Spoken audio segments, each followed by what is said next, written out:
Put the puzzle together, piece by piece, and discover the whole truth.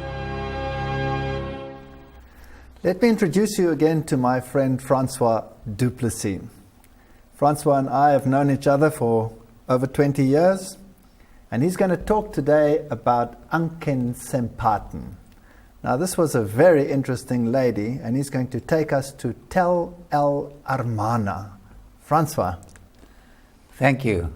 Walter, you were a skeptic some time ago, I believe, because you didn't have the facts. People were skeptic about the existence of the Hittites because there were no facts except the Bible. Who wants to believe this old book? This is exciting. Well, God cares about skeptics. So the archaeology, the science of archaeology was born. And then the discoveries came. Now, the first monotheistic pharaoh lived here at Tel El Amarna, as Walter mentioned, and he believed in Ma'at, truth, the whole truth. Truth is never popular.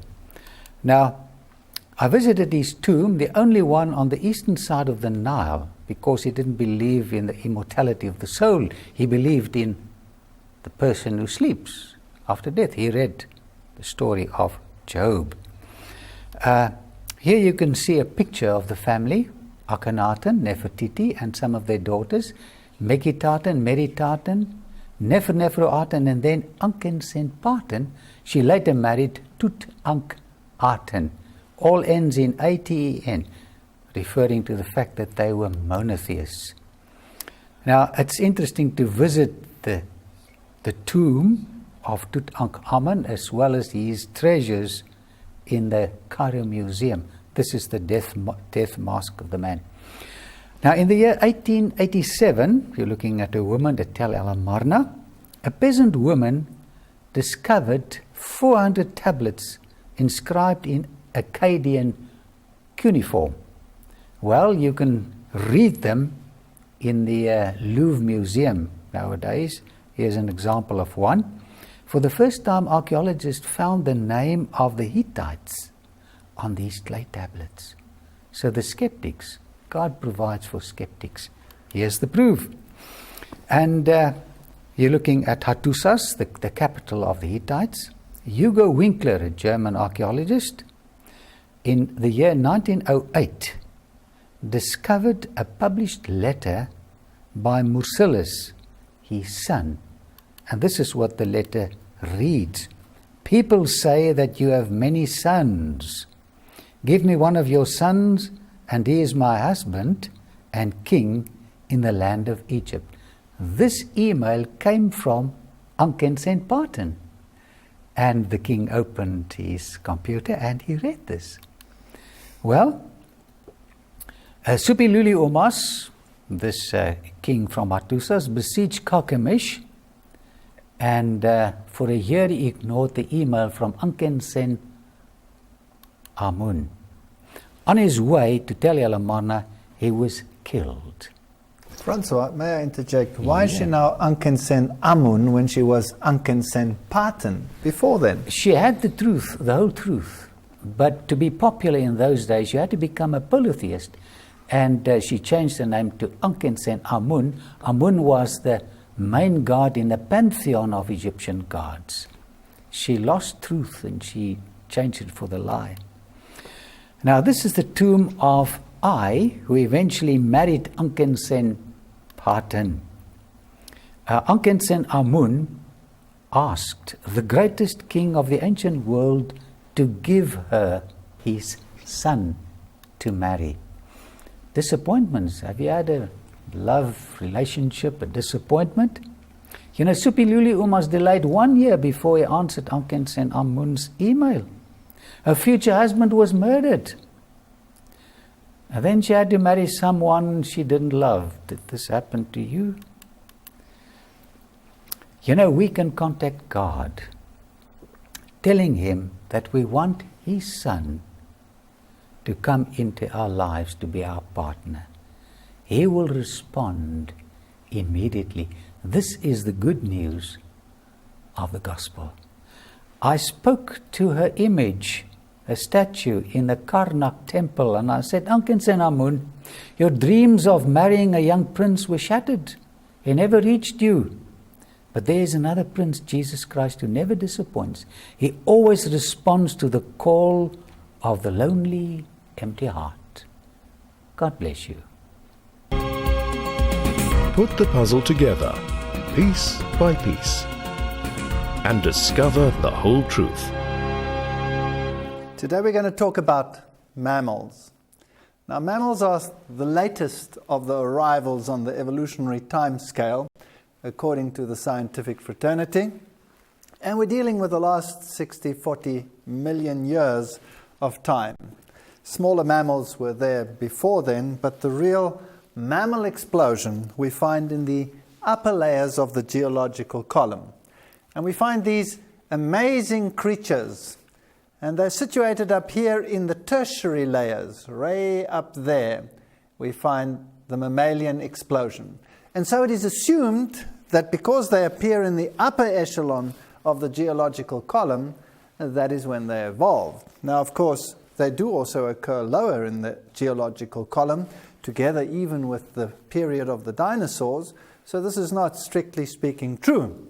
There are other explanations also why they could be at the top and not at the bottom, because this scale of fossilization may not be related to time as much as it is related to events such as flood events, catastrophes. Animals float, some don't.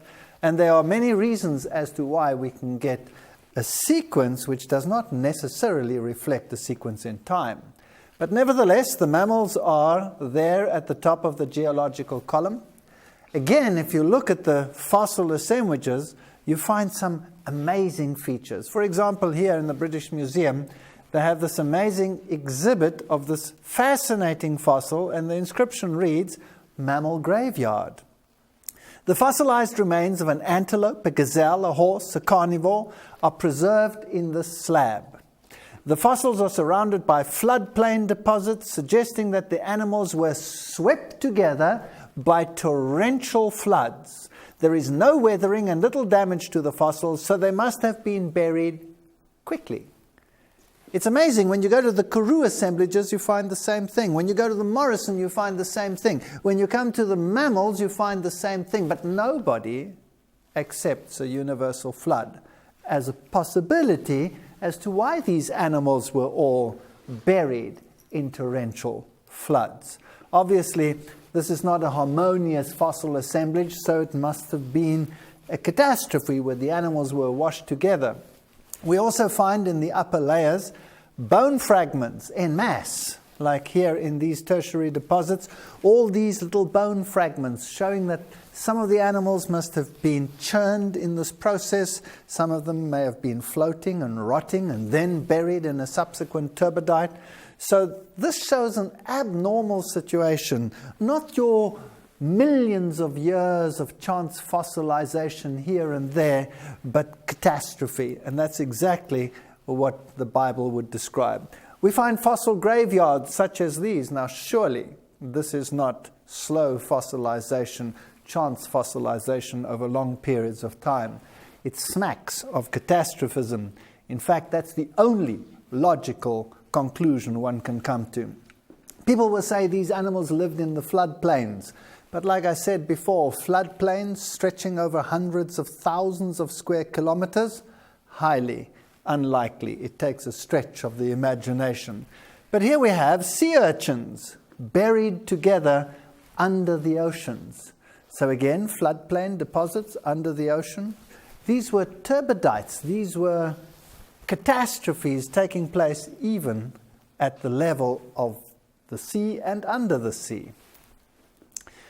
Well, here we have a look at some of the marine mammals that we find. They're an interesting misnomer in the evolutionary timescale.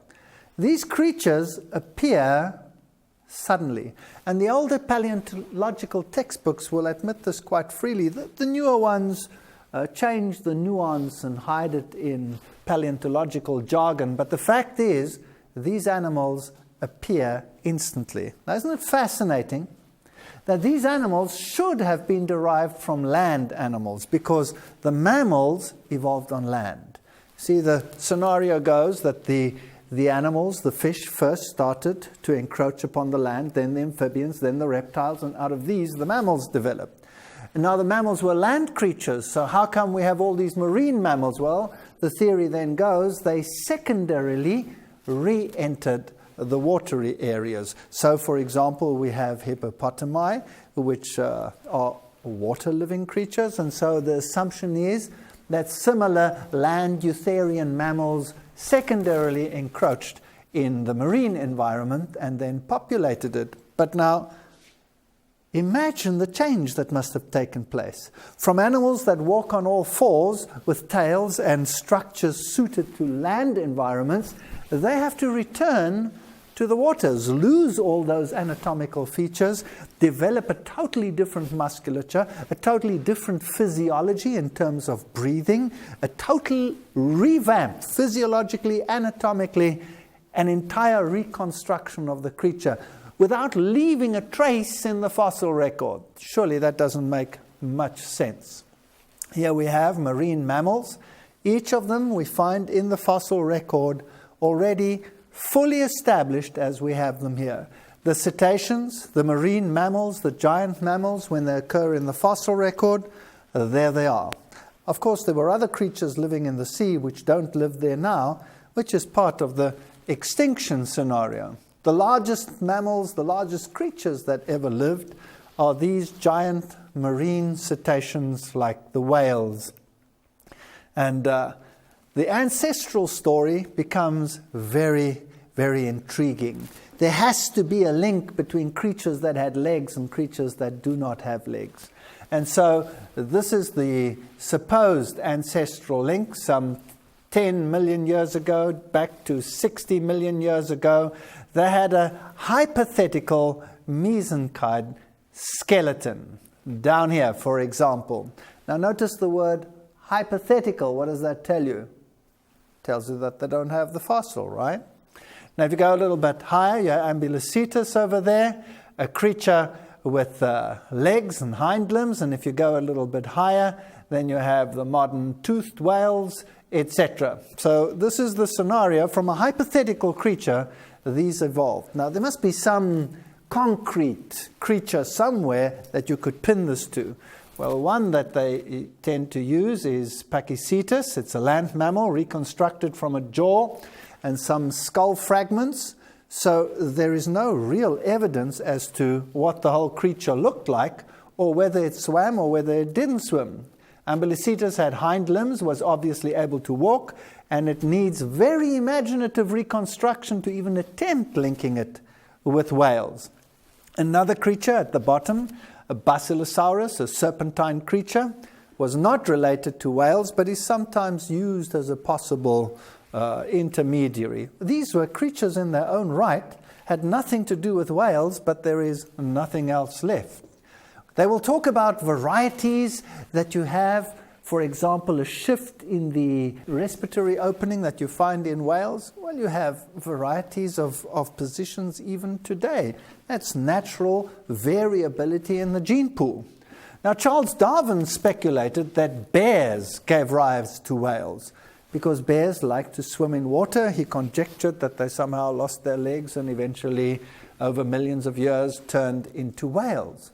The trouble is, all these creatures appear in the same fossil assemblages at the same time, the same time scale, with no evidence of this large-scale anatomical change. They will talk of little bone fragments representing ancient hips in some of the fossil finds. These bone structures occur in modern whales, but they serve a purpose.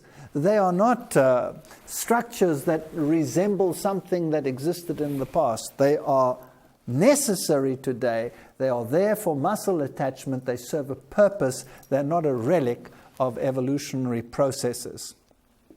Here is a study that was done at Loma Linda University on some of the whales in diatomaceous sediments in Peru that were found. And what is interesting is that we find these whales in the fossil assemblages as fully articulated, absolutely intact. Now, what does that tell us?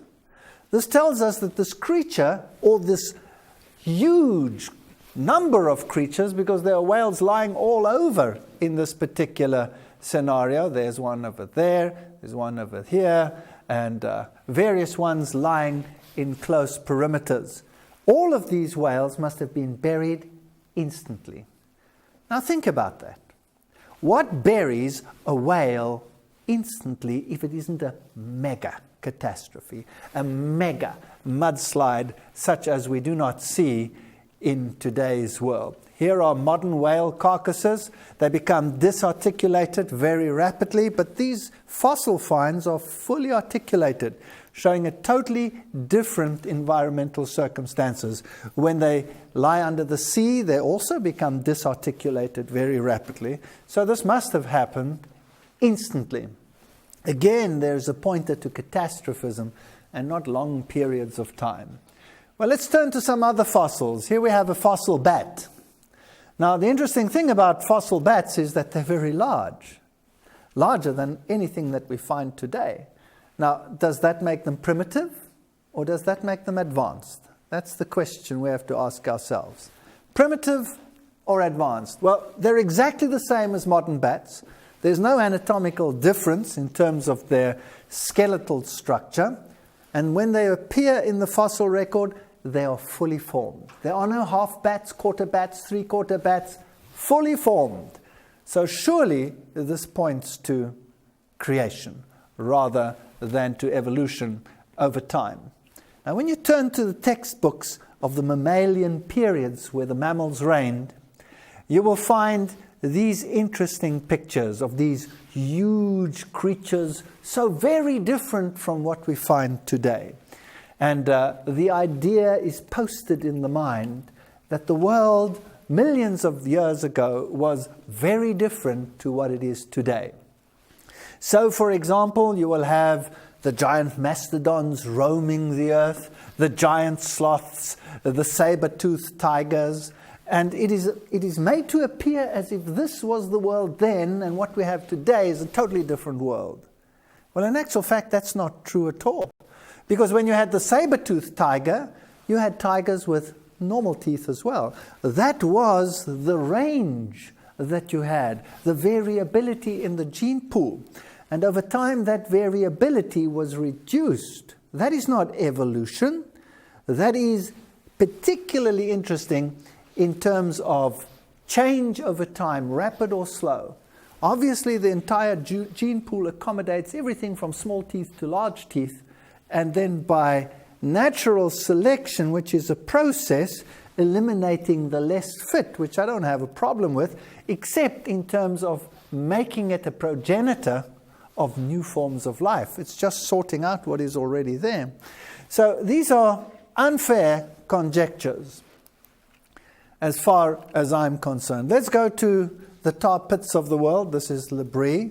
Notice the bubbles rising from the tar pit, which shows that gases are still escaping from these tar pits, which means that if they were millions and millions and millions of years old, surely the fermentation processes involved in the creation of these pits should have been completed many million years ago. These Coke bottles should have been flat by a long time. So what happened here? Creatures approached these tar pits, thought they were areas of water. Some of them encroached into them, and then they got sucked in by the process. In their fear, they cry out, predators come, and then they show at these pits how these saber-toothed tigers came along and ripped into them, and eventually they became subject to the same demise. And so in these tar pits, we find these beautifully preserved skeletons of this giant mastodon. Now, think for a moment. A giant mastodon, is it a primitive relic of something that was so different in the past to what it is today, or is it just a giant elephant? Surely it's just a large creature, just as complex and advanced as anything that exists today, just larger. If we go to the giant sloths, These creatures over here, which we don't have around today anymore, are depicted as being ancient. Now, when I was lecturing in this subject, I used to show the students at the university the Life on Earth series. And in one of these series, they have the story of this giant sloth, and it really amazed me, because they found skins of these creatures still intact on some of the haciendas in South America. So how old can these creatures really be? If some of these creatures are found with fully intact skins, surely we're not talking millions. There are even some that feel that these creatures are alive today and plan exhibition or expeditions to go and find them. Well, here's the skeleton of a giant sloth. And that's an actual life-size replica outside in the yard at Le Brie. So you can imagine these creatures were very large. But as I say, the skins of them are still intact today. By the way, you find the same thing with the giant kangaroos in Australia. You find skeletons with skins intact. And they say, yes, but this is because the oxygen was different in the caves over millions of years. Over millions of years, I don't buy that too readily. And by the way, things change in caves as well. Giant bisons, what is the watchword we're talking about? Giant sloths, giant elephants, giant bisons. That sounds like devolution over time rather than evolution. As I have shown you before, these beautiful creatures, the saber-toothed tiger, they have a list of them, or a whole exhibition of these in Le Brie, and you will see that the tooth size ranges to smaller than present-day tigers, to the extreme of the range, the saber-toothed tiger length. Now, is it fair to represent the one extreme as the norm? That doesn't make sense to me. You should take the middle of the road. So here we have a modern tiger and a saber-toothed tiger next to each other, and obviously a creature with such long teeth would eventually be at a selective disadvantage, and the extremes of the range would be cut off. But what would you be left with? You'd still be left with tigers. Here is a dire wolf. Again, the watchword is giant dire wolf. Now let's have a look at these interesting creatures that were frozen in time. We have a scenario in the world out there that the world was subject to various ice ages over millions and millions of years of time, and that these ice ages lasted for some 100,000 years. Now, there are so many theories regarding ice ages that it boggles the mind. And there's a very simple reason for this. If you want to have an ice age encroach upon the Earth over a long, long period of time, let's say hundreds of thousands of years or 100,000 years, or any long protracted period of time, you're going to run into a problem. And this is the problem. As it gets colder, you have less evaporation. As you have less evaporation, you have less precipitation. And if you have less precipitation, then you cannot have glacial advance over thousands of years. So you have a thermodynamic problem in this whole theory of prolonged, protracted ice ages. So there's another way of looking at ice ages, and this is that they were short, fast, and had different reasons for their occurrence. Maybe there was just one ice age rather than 3 or 4 or 5 as the scientific world proposes. Now, why do they propose more than one ice age? Because they find these scratches in the rocks. Now, we know that these scratches can be caused by rolling sediment in mud flows. So catastrophism can produce those same scenarios instantly without having to revert to hundreds of thousands of years of time. So let's have a look at these creatures. Now, the mastodons roamed the Earth some 40 million years ago. Now, previously, scientists put these creatures way back into the past, many millions of years ago, as a strange phenomena in the evolution of mammalian life. And as they got frozen, some of the pictures depict wolves and other creatures. Of course, in the ice, you have all kinds of creatures that are trapped there, and not only cold-adapted creatures, which is rather strange. Beavers, for example, all kinds of creatures in these ice beds. Now, here we have a dig where they're digging up these particular creatures in the ice. And the interesting thing is that the meat is still intact. If you go to Alaska, and there is a big thaw, and as we are warming up at the moment in a warming phase, the thaw becomes more and more, so the aroma becomes more and more. In other words, these things are still rotting. The animals can still partake of the flesh of some of these creatures as they are being unearthed. So my question is this: how many millions of years have they been lying there if they're still edible to some? Here they are digging up some of the remains of these giant mastodons of the past. Here's a mastodon embryo that was found. Here is a ice cone, and this is used as evidence for very, very long time periods. But there could be event periods. You see, each one of these ice cones has rings on it. And these rings that we find over here on this cone are supposed to be year indicators. And you can count them and you can get to many, many, many layers. And therefore it is supposed that this happened over very long time periods.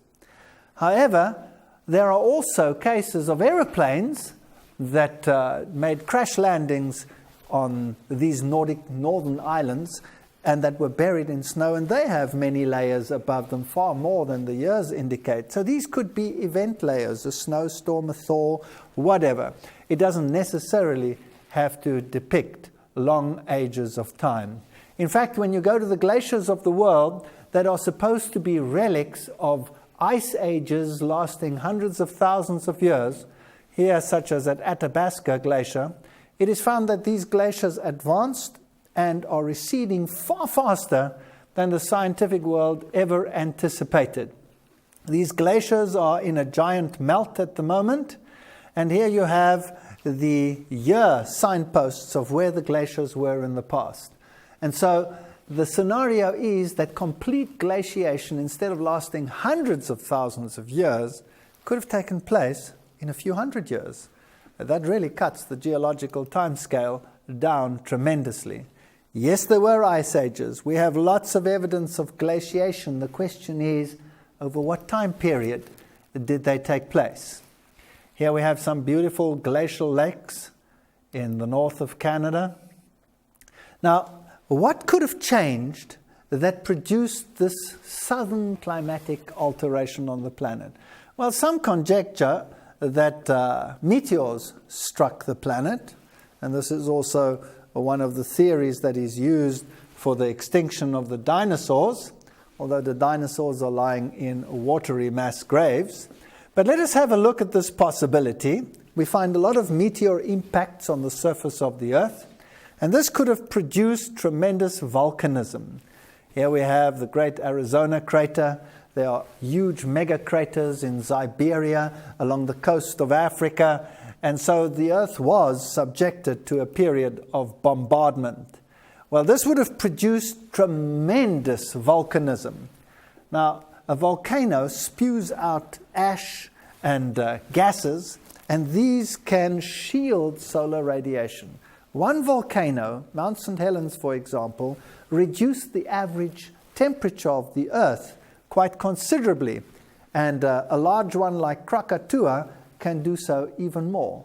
Now, during this period of volcanism, we might have had up to 80,000 volcanoes exploding in the Ring of Fire, the Mid-Atlantic Ridge, all of these areas, and we find a lot of evidence for volcanism right on top. Like here we have them in Washington State, for example. And this could indicate a period of shielding. Here we have dikes within the rocks showing a period of tremendous volcanism. The Ring of Fire,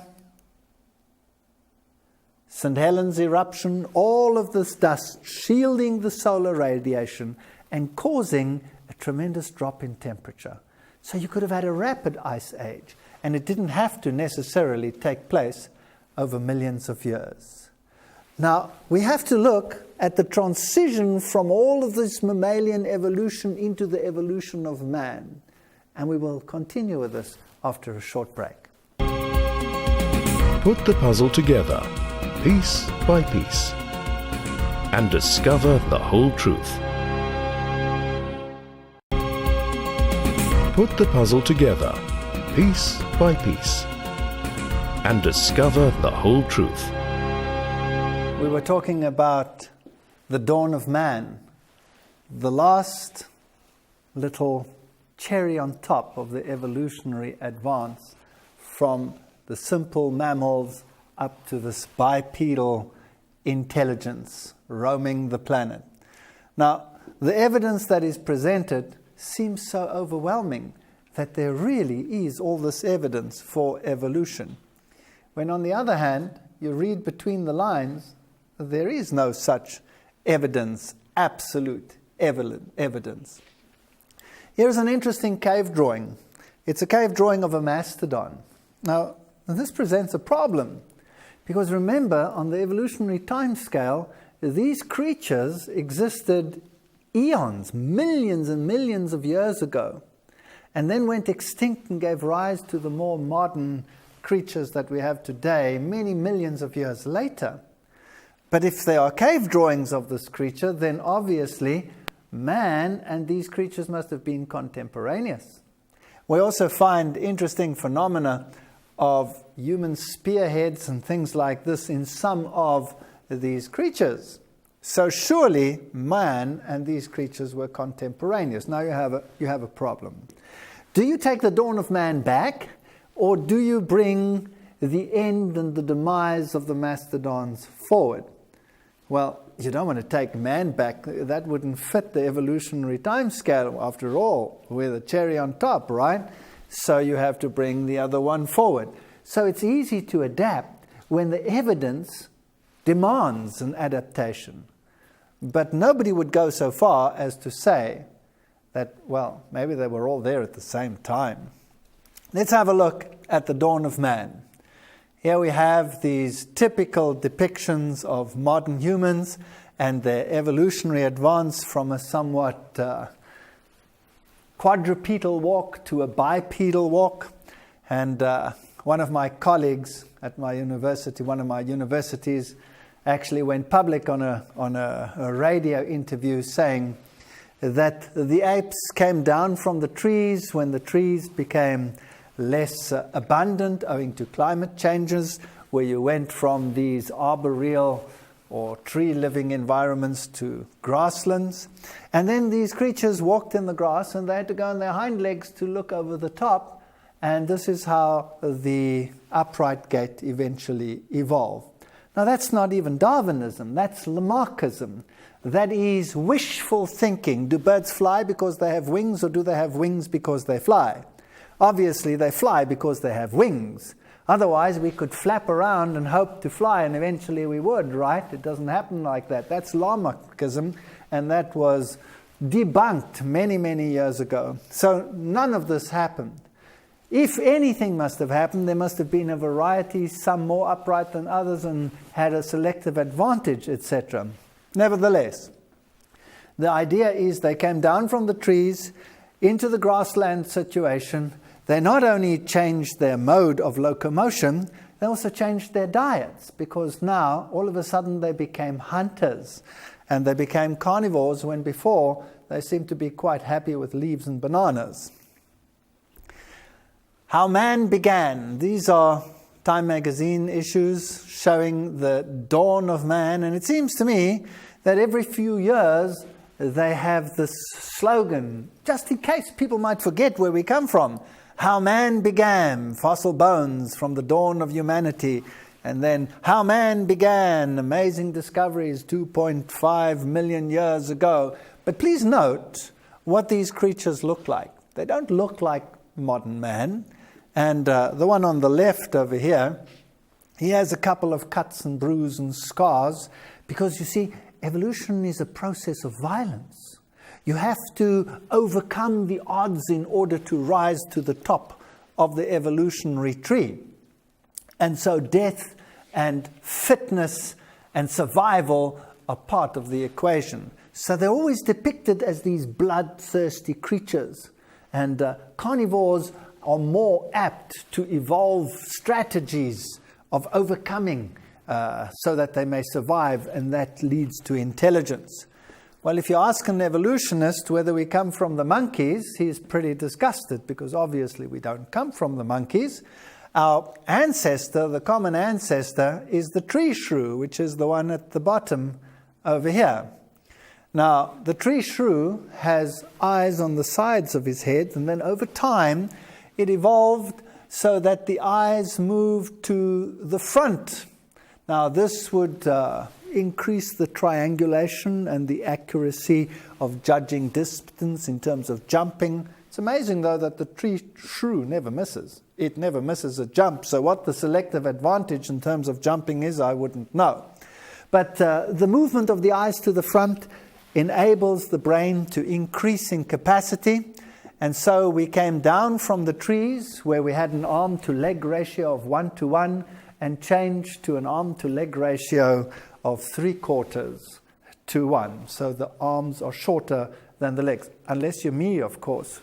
I'm a bit of a misnomer, as you see. I must be an evolutionary relic of the past. Some would agree with that. Well, here we have the evolution of man. And please note that the apes, such as the gibbon, the orangutan, the human, the chimpanzee, and the gorillas, that they are all on the same level. This means that man did not evolve from the apes, but that all the apes, including man, had a common ancestor sometime in the past. This is very, very important. Now, it is also the case with all the fossil finds that we have. Modern man is contemporaneous with those, so what we have is not a paleontological sequence, but a morphological sequence. In other words, we have all the bones, and we say, what is the most logical way of putting them together in terms of evolutionary advance? So it comes, as Simpson said, out of the mind of the scientist and not the evidence of the fossils, however reasonable. It might be logical, it might be reasonable, but it's not necessarily right. Our living relatives, this we find in the British Museum of Natural History, we belong to the ape family, so they say. And again, we have the depiction over here of all the present-day contemporaneous creatures with some common ancestor somewhere in the mists of time. And this is the elusive fellow that everybody is wishing to find. Now, when you look at a gibbon, for example, it has a long snout. So, in terms of the evolutionary scale, probably removed from man. If you go to this creature, it's sort of in between. And when you come to these, then you have the flattened faces, which more resemble ours. So now we're heading to the philosopher stage. And the gorilla, same sort of scenario. So they would put us into this sort of category. Now, when you go into the fossil assemblages, please note that man and these creatures were contemporaneous already. Then you must come up with possible linkages. Now, here is one of them. This is the famous Australopithecines, which are sort of depicted as being intermediary in their anatomy. Please note that these Australopithecines have killed some creature over there. This is a typical museum exhibit. And they've used clubs in order to do this. Now, isn't this strange? They come down from the trees where they were totally vegetarian, like the rest of the family, and now they've suddenly changed their diet. Isn't this fascinating? And they're shown using tools, and this encouraged the brain's development. In their enthusiasm to prove this point, science has often made drastic mistakes. For example, in the case of Nebraska Man, they had Nebraska Man with his kills cooking Mrs. Nebraska, Mr. Nebraska, all of these issues until they find the rest of the fossil, which, by the way, was based on a tooth, and it turned out to be a pig's tooth. So, in their enthusiasm to prove their point, science has often overstepped the mark. In fact, they've even gone further than that in order to, create their scenario. They have modified some of these fossils, like the famous Piltdown hoax, and produced something that was not there in their enthusiasm. But science has progressed beyond that point, they say. And so today we have the African scenario. We come from an African stock. That's the famous theory of the day. And so somewhere from the Australopithecines through the various Homos and Homo erectus, we come to modern-day Homo sapiens. So the out-of-Africa theory is the most common today. Somewhere in the African continent, on the African continent, some claim here in the Horn of Africa, in Ethiopia, man evolved. Some take it a little bit further down, here into the south of Africa, to the Stakfontein Caves, roughly about there. And they say the spread of Homo erectus began as much as 1.8 million years ago, and this is the out-of-Africa theory. But not all agree with the out-of-Africa theory, although it is the prominent one at the moment. So here you have the famous African fossils down there at Stakfontein, and up here in the Ethiopian region where the Leakeys did their work. But you also have a multi-regional hypothesis, which is very fascinating to me. The regional populations of Homo erectus might have evolved into Homo sapiens while intermingling with one another, showing different populations all over the world. It's interesting that the textbooks have the point of origin here somewhere in Asia Minor. Now, that's interesting because that's where the Ark should have landed. Well, here is the famous Leakey assemblage, where you go from Australopithecus up there through all the various Homos down to Homo sapien. Now, please note that the name Pithecus means ape. Australopithecus means ape from Africa. So here we have this African ape. We have three types: Australopithecus robustus, which was the robust one. We have afarensis, the one which comes from afar. And these creatures lived here contemporaneously. So they have them classified as three species. It's interesting that some of them had a ridge across the skull and others not. But did you know that modern apes, the males, sometimes have ridges and the females don't? So that's not necessarily a criterion.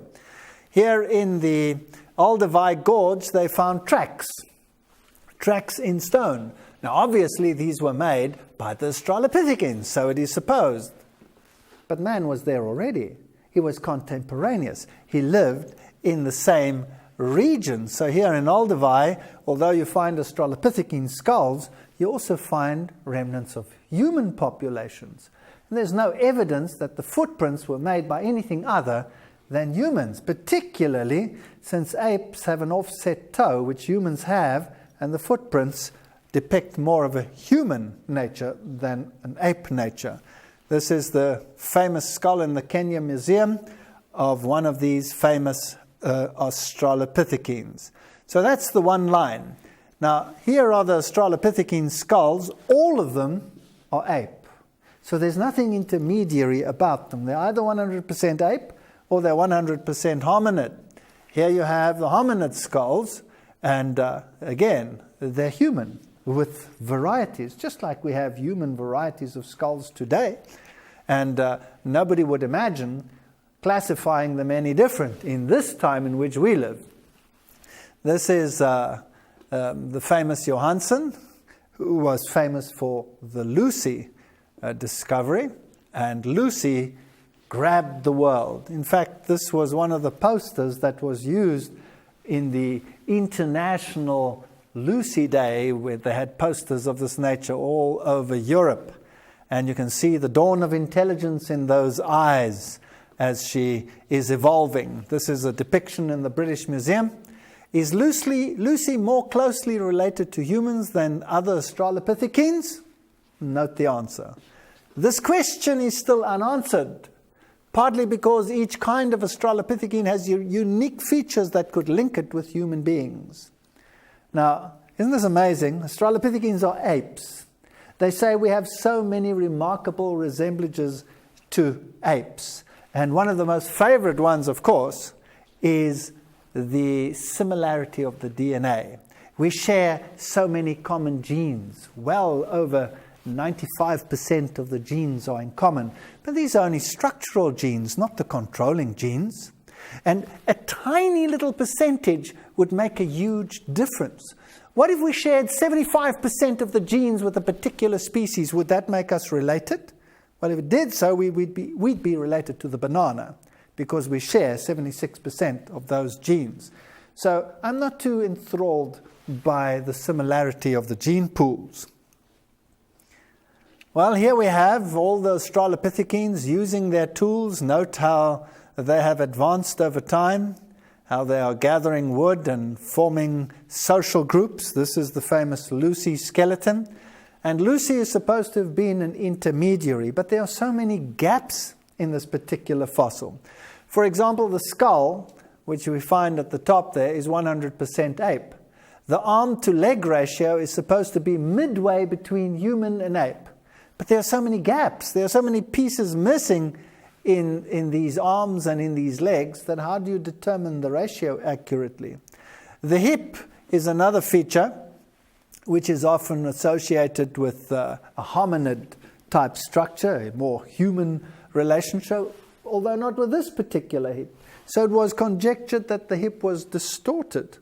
Well, if there's no other hip to compare it with, then how can you say it was distorted? This hip was an ape hip. The knee is the one feature that is more human-like than you would generally find in apes, but then it was not found with a fossil. So how can you say that it belonged to this fossil? So there is nothing about this fossil which is anything other than ape, and some refer to it as a pygmy chimp, which I believe is probably the case. Here are the famous Sterkfontein caves. I went to visit them in South Africa. This is the entrance to the cave, and it's a national heritage site. Outside is the statue of Broom. He was one of the early professors of my alma mater, where I did my undergraduate work. And he was, of course, a very famous evolutionist. And he had many, many fans in high places, like Field Marshal Christian Smuts, who was Prime Minister of South Africa. He was a great evolutionist and liked this philosophical stance. And here in the caves, we find these fragments of these ancient creatures together with many other animal fragments. Here are some of the stalactites and stalagmites in those famous caves. And these are not hominid fossils. This is my wife. And Francois Duplessis, who we see in the introduction to these lectures. And he's pointing to bone fragments here embedded in the rock. Now, this is not a layer, as it were, where life evolved. This here is a washed-in material. So the material was washed in over time and represents whatever lived in that environment. Here's a close-up of all these bone fragments in these rock layers. Here we have their own scenario. South African cave deposits contain bones of animals collected by many different agents. Some bones are washed in from the surface. Others are dropped down shafts by leopards, etc., hyenas, etc., etc. So these were washed in. Some would like us to believe, these represent levels where we have the evolution of life depicted. No, this is not the case at all. We also find all these different animal skulls in those assemblages, so not only hominids, and they're all modern. This is the Robert Broom Museum at Sterkfontein. If you go inside, you have the famous Tuang child. Now again, notice the appearance of this child. It looks like a philosopher, right? Like a mathematician, or perhaps a poet, or something like that. The famous Mrs. Pless. Now, these fossils are again Australopithecines, which means they are 100% ape. Great excitement when the little foot was discovered in 1997. The world press was full of it, just as it is full of it whenever you find a toe fragment or a this fragment or a that fragment. Everybody gets excited. But what do we have? It's just another Australopithecine foot with an offset toe. So is there any evidence for the evolution of man here? Surely not. This is Dr. Ron Clark's little foot femur, which is on display in the museum. Some large tooth apeman fossils from Stackfontein, and they give them millions of years. These are ape deposits, 100% ape. When it comes to the hips, we find textbooks which show the evolutionary advance from narrow to broad hips depicting the hominid line. That's not fair. Again, this is a morphological sequence. You take them and you put them down in the sequence that you want them to be, from narrow to large, to wide. Can we find the same today? Do some women have to go to the gynecologist and have to have cesarean sections because they have hips that are too narrow today? Yes or no? Obviously, yes. So, to make a morphological sequence and then to claim that that is an evolutionary sequence is not fair science. What about Neanderthal man? Well, Neanderthal man has been found in grave deposits where they were ritually buried, some with even flowers. So what were they? They were humans, 100% humans. But in the textbooks, we have this primitive bias of these creatures that walk with a stoop, depicting their earlier evolutionary advance. Now, this particular fossil that this type is based on was one that was found to have arthritis. And then it might have been very old, and bone structure changes with age. So this has nothing to do with the appearance in terms of primitive bias. This has to do with age and disease. Isn't it a sad fact that not many years ago, these poor people were depicted as evolutionary relics? Today, they are scientists, professors at the university. Nobody bats an eyelid. But just a half a century ago, or a little more than that, you could still buy a license to hunt these poor people because it was considered that they were on an evolutionary timescale less advanced than present-day man. So the evolutionary idea leads to many horrendous crimes of humanity. These are 100% human individuals with the same capacities as any of us, the same dreams, the same love, the same emotions as we have, the same intelligence. And the environment in which they lived just had them living a primitive lifestyle, which today is as advanced as anyone else's. So you cannot use purely anatomical features to create a primitive bias. So let's have a look at how life evolved. Here we have the Evolution Comes to Life series in Scientific American. They find a bone fragment, and then they say they use forensic science. This is not forensics. In forensics, you start with the whole skeleton and put it together and say what it looked like. Here you have a fragment, and you come up with a skull. Eventually, you come up with the flesh upon that skull. Eventually, you put down the skin, and then you put on the hair and the clothes and the stare and the expression in the eyes. Do you get that from a bone fragment? I doubt it. This is bias. Bias, however fair, based on the paradigm in the head of the one who reconstructs the creature. And so you will find anything from primitive to advanced. My question to you today is this. In Genesis 1 verse 27 it says, "So God created man in his own image. In the image of God created he him. Male and female created he them." Do we accept the Word of God and say that there is no evidence for this evolutionary advance, and we are in the image of God, not to reflect His personality, His love, His watch care for each other and for the people on this planet? Or do we believe that our ancestor looked something like this? Well, I've put some different races on the bottom here, and you will admit that these are considered some of the most beautiful women in the world.